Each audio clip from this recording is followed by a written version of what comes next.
Even if it's not your purpose, at some point in your life, you have applied micromanagement. There are tasks that, in one way or another, require our full attention. And sometimes even in every step and in every little detail. Unfortunately, no matter what your professional role is, if micromanagement takes more than what is necessary, will reduce productivity, decrease the possibilities of growth, and ultimately limit the success of any project. So let's look at the why of micromanagement and how we can avoid staying in it longer than necessary.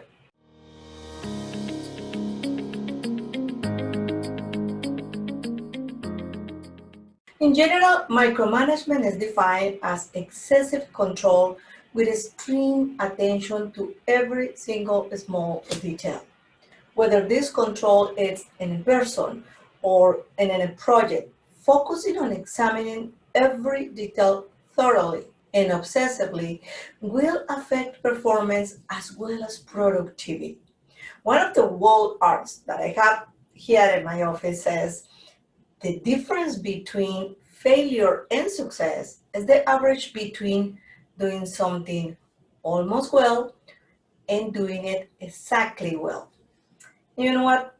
Every time that I read this sentence, it comes to my mind how difficult it is sometimes to delegate any task to others when we believe that we are the only one that can do things well. This was precisely one of the challenges I had when I began to establish groups of servant leaders in the state of Florida.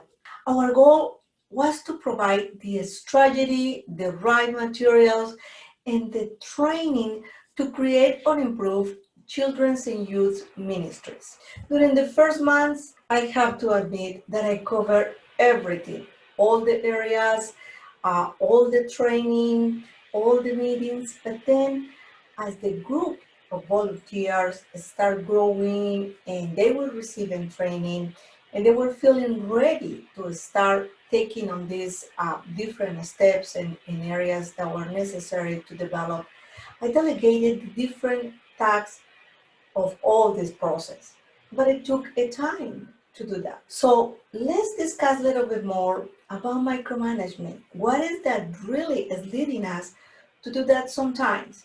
So let's look at some of the main causes in which micromanagement is applied and is needed.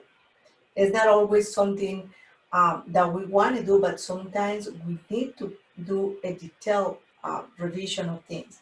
But let's also look how can we avoid staying at. The first one, and probably one of the most important that we need to discuss, is that we might have a doubt about the abilities of the new members of the team, new leaders. And micromanagement is a natural tendency when this is happening, when it comes to new team members. Because it is a fact that new members do not have the necessary training or understanding, and they need a little bit of direction. So what is the best way to handle this situation? If micromanagement is needed with new members, we promptly have to start providing the proper training. And instead of micromanagement, we can move into mentoring and coaching to support these members, but only when they really need it. Therefore, gradually new leaders will not require as much supervision as they need at the beginning.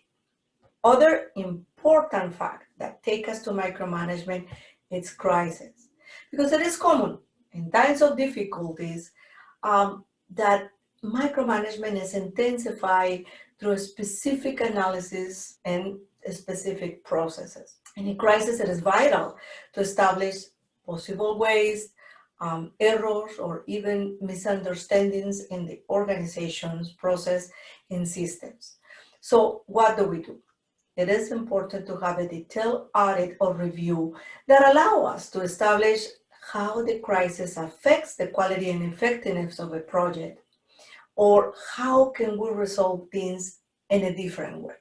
This type of review might need to be extended as the crisis wears off, but As mentioned before, it should not be extended for longer period of time. That's when it really becomes a real issue.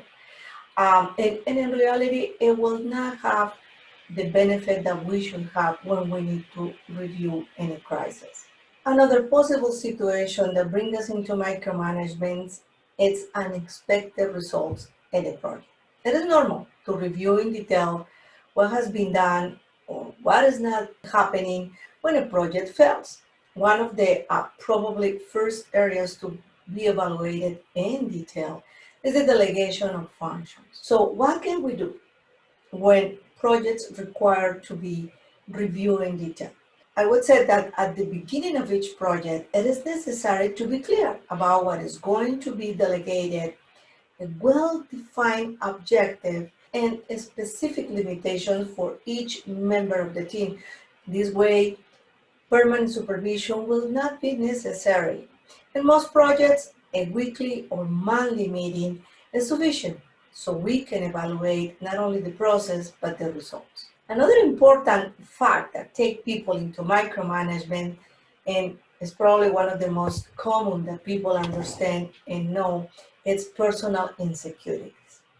In this case, micromanagement for the person who is supervising or leading the team is more of an internal process than an external one.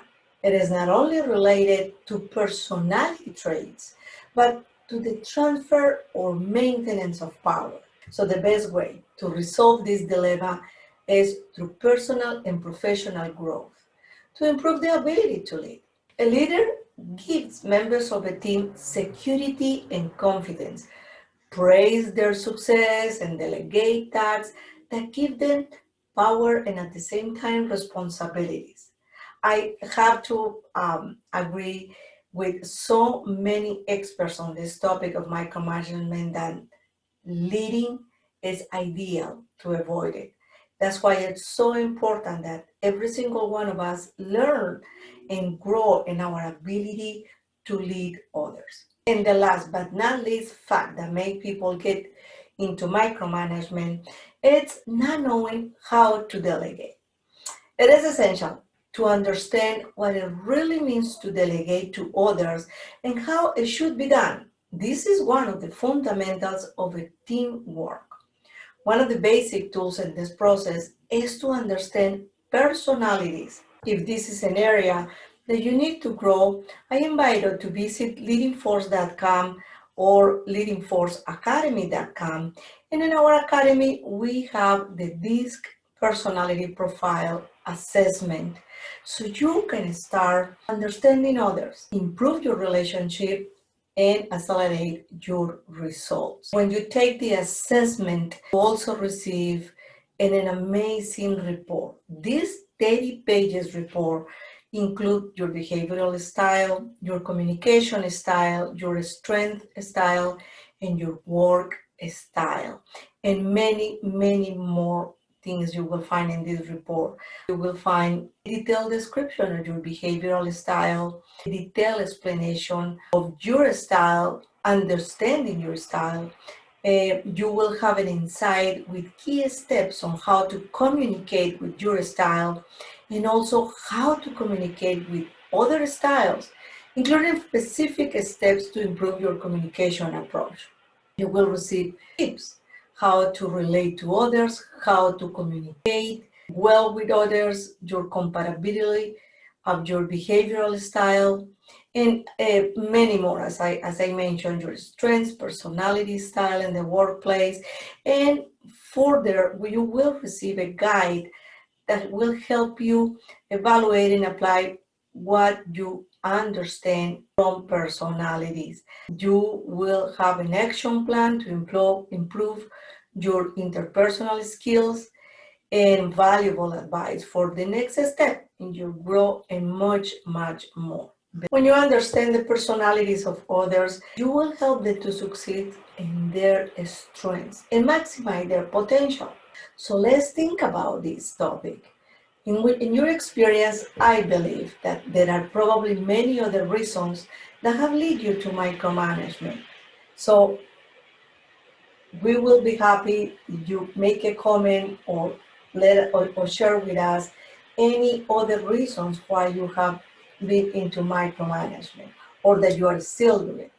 So as you can see, there are moments in which it's necessary to carefully review and evaluate, maximize resources, and to be able to extend our potential.